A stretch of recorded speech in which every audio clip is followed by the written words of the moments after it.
Thank you, Reverend Heidi. That was awesome. Beautiful. Now I'd just like to sit down and and chill for a little while. Okay, so this morning, I was drinking my coffee, reading my lesson for the who knows how many time, and making a few little adjustments here and there, and of course, peeking over to Facebook, seeing if there's anything new there that I needed to know today. And, I found a great little quote that just is us. It's our Namaste Center, and I want to share it. And it talks about soul family.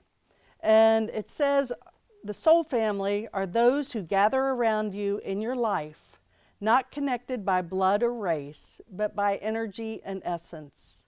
They bring unconditional love and support at the perfect times and understand and share the same mission and purpose. For you, I am grateful.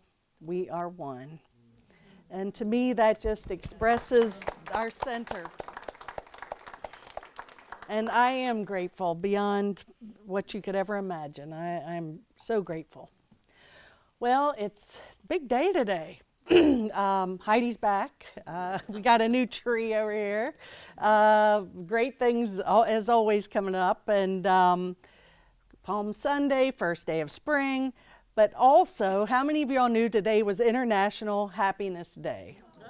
Yeah, so they knew. Yeah, okay. So it is. And, that I really know that the Spirit of God is about happiness and joy. It's not about, and the message of this whole week, and Jesus' message is, don't carry that heavy cross on our shoulders anymore. It's like, let go, of all those burdens and be happy. But there's I went on the website, and there's people all over the world celebrating International Happiness Day today. And they have a mantra, or slogan, and they say, the slogan is, I will try to create more happiness in the world around me. What's wrong with that? Try. Oh, yeah. Okay, you all been paying attention. And as many of us have been through positive language courses with Bob Stevens and others, the spoken word is so powerful. And of course, I will try, as Yoda says, don't try, do. And so I changed it a little bit. I choose to create more happiness in the world around me. So that's a great mantra for all of us. So let's say that together. I choose to create more happiness in the world around me. And that's how we change the world. Bring up that vibe. It's all about loving vibes for sure. So on to Palm Sunday. Today, Christian churches and other churches around the world will be decorated with palm branches, which we are. I always love to bring out the palms and the lilies. And some churches even craft little, did y'all ever make those little crosses out of the palm fronds here? Yeah, in Sunday school, and that's always a fun thing to do. But, Palm Sunday is just some of the technical stuff about Palm Sunday. It is the final Sunday of the Lenten season. Did anyone here give up anything? Rice cakes, okay. Yeah, well, maybe at the church down the street, like a couple of our friends are like, oh yeah. So, I just continually give up everything to be renewed and restored. So there you go. Spirit, you got this. You take it.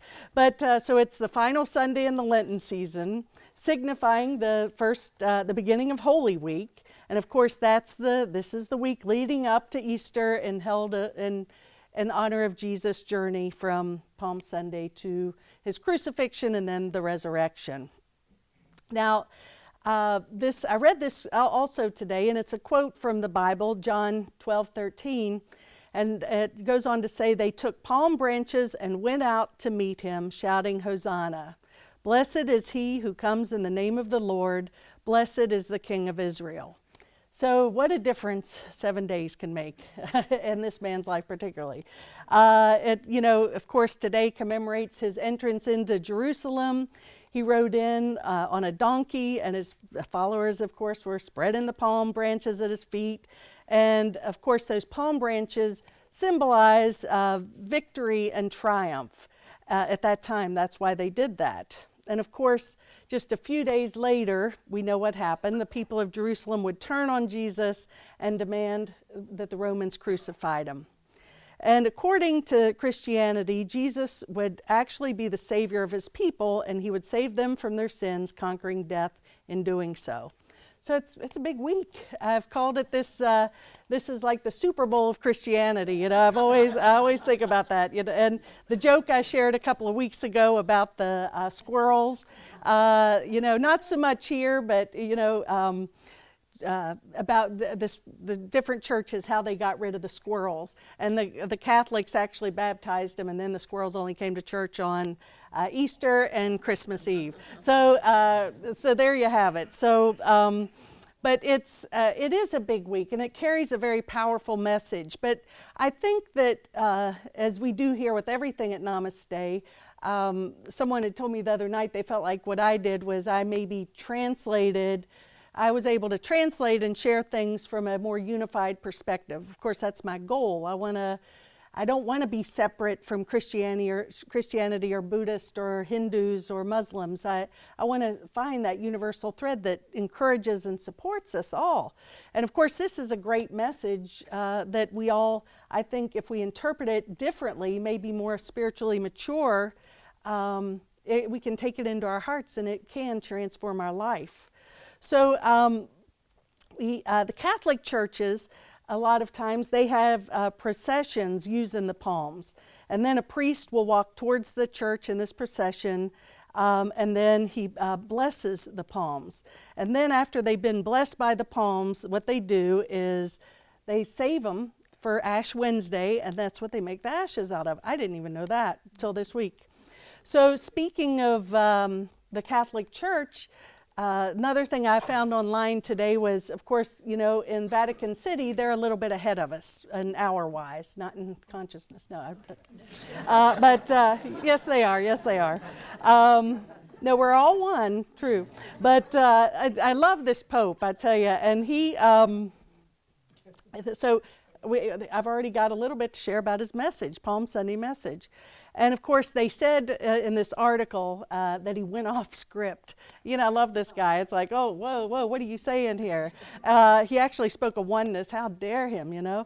But it says that Pope Francis, who leads the world's 1.2 billion Roman Catholics, in his Palm Sunday services, criticized those he said were washing their hands of the fate of desperate refugees. He blessed palm and olive branches in St. Peter's Square before tens of thousands of people to commemorate Jesus' triumphant entrance into Jerusalem the week before he was crucified. And then he departed from his prepared homily to appeal to nations not to turn their backs on refugees. After mentioning the part of the gospel recounting how Jesus was denied justice and abandoned to his fate, Francis added in his unscripted remarks, "I am thinking of so many other people, so many marginalized people, so many asylum seekers, so many refugees.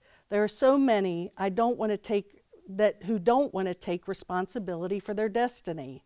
Over 1.1 million migrants fleeing war and failed states flowed into the European Union in 2015, and it's continuing, prompting countries to seal their borders and trapping thousands out of their borders." So anyway, his message was that we don't, where does that fit into the oneness thing and the honoring? And, you know, I choose not to make this by any means a political statement, but it's how many people we close out from our own borders. You know, it's like, no, I don't want to deal with that. I can't deal with that. I don't, you know, build a big wall or whatever we think we have to do to keep ourselves separated. And I have to give the Pope credit. It was like, that's not necessarily the message that Jesus came here to teach. Jesus was all about oneness. He was about healing and forgiveness and love and all things unconditional. So rather than looking at this, pointing fingers at these people, because it's very complicated, and you know, in the snap of a finger, it's not going to shift. But I think the way we can personally take responsibility for that is opening up our own borders around our own hearts and welcoming everybody we can into our hearts. And healthy borders and healthy boundaries, of course, being part of that mix. So it's being willing. I think if we just open up that little bit of willingness to be open and say, Spirit, show me. Show me how to be more loving. Show me how to open my heart more.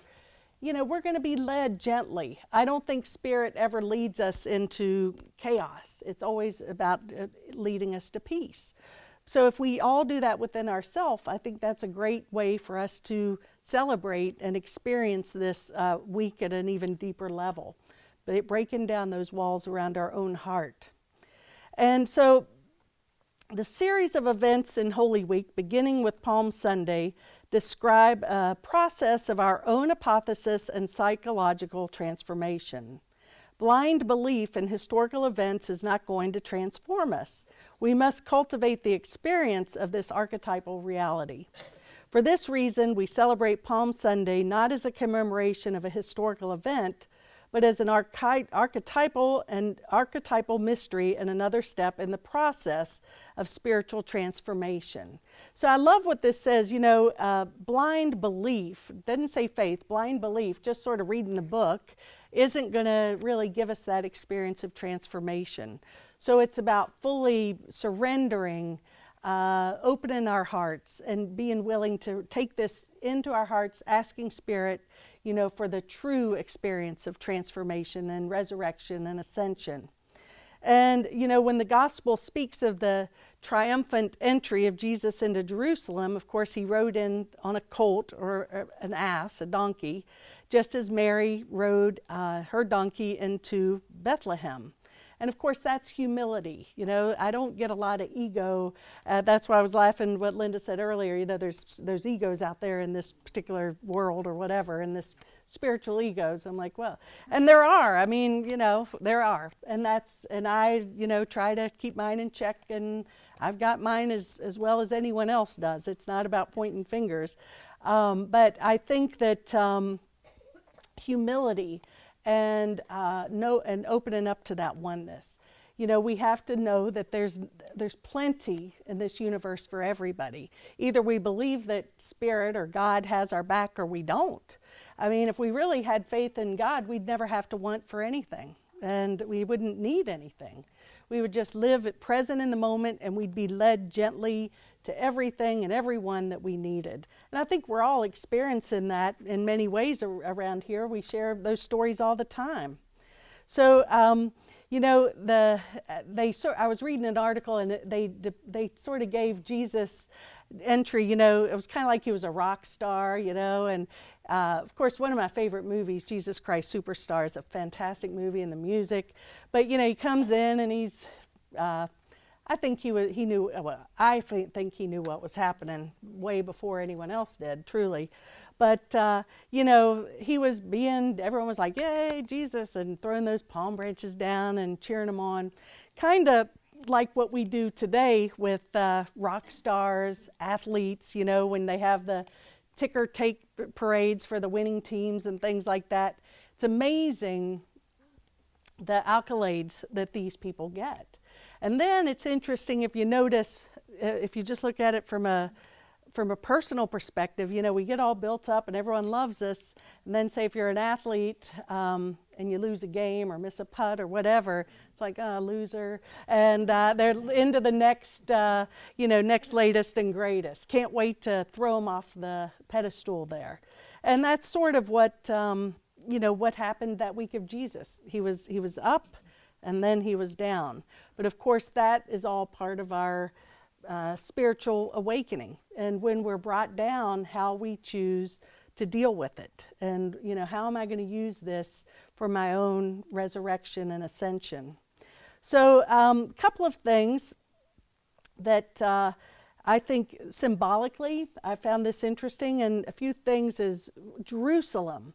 It represented our abiding consciousness of inner peace. Jesus, at this stage in his ministry, represents the mature awareness of our Christ nature. We're here to recognize that which he knew within himself. The donkey, of course, is meekness and a willingness to surrender to Christ's nature. The palms signify spiritual strength, receptivity, and enthusiasm.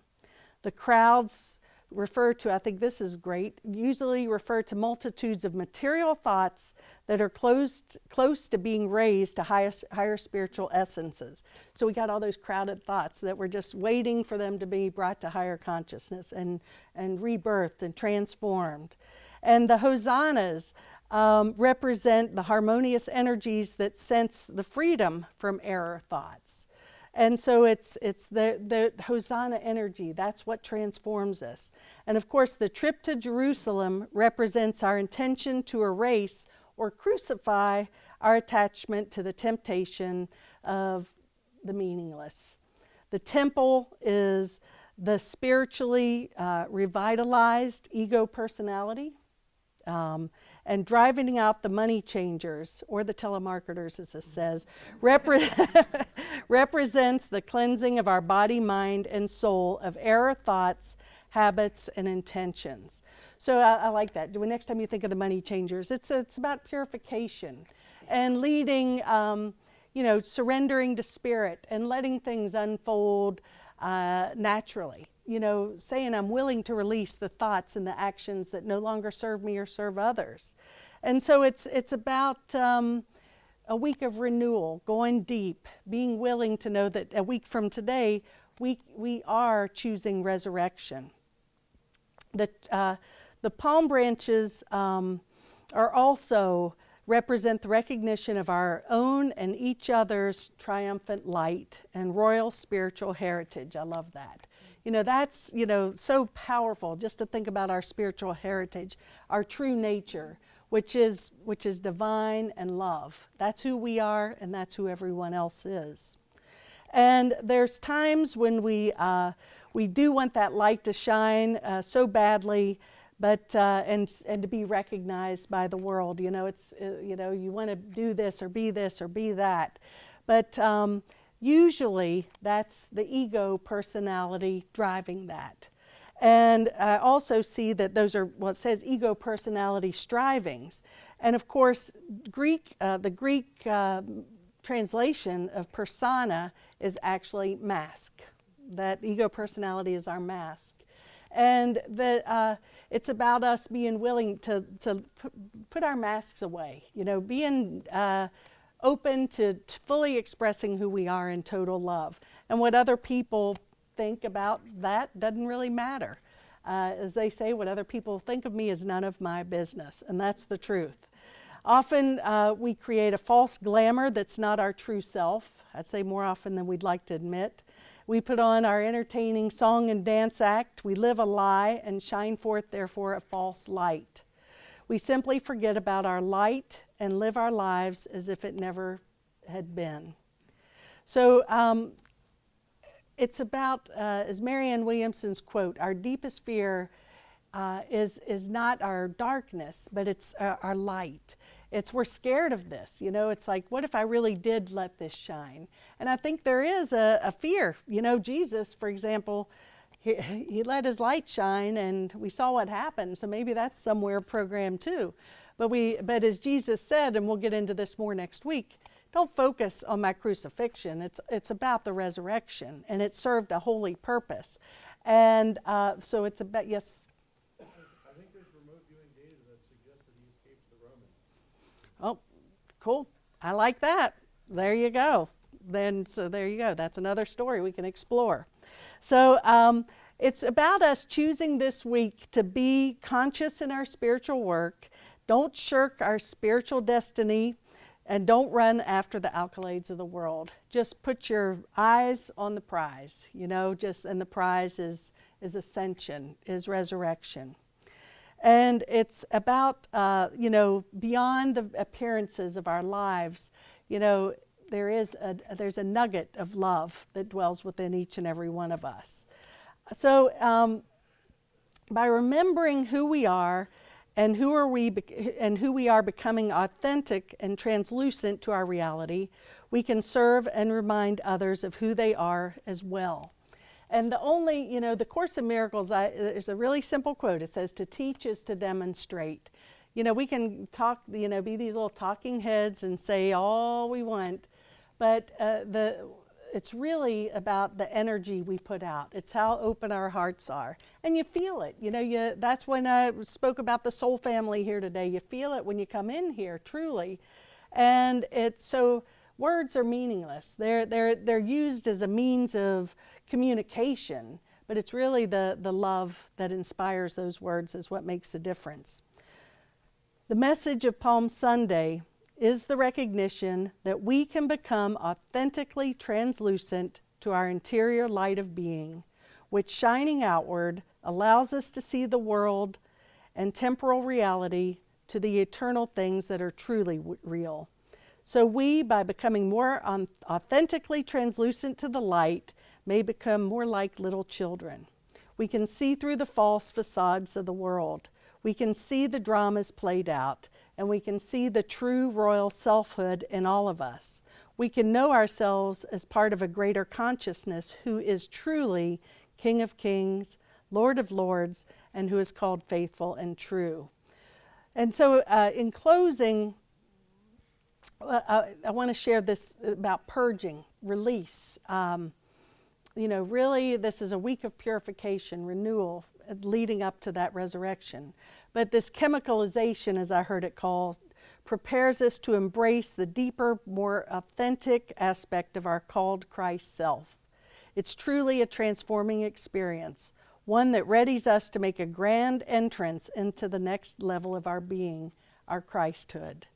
And the promise of resurrection, and this is something I always love from A Course in Miracles. It's a couple of paragraphs, but I'll close with this.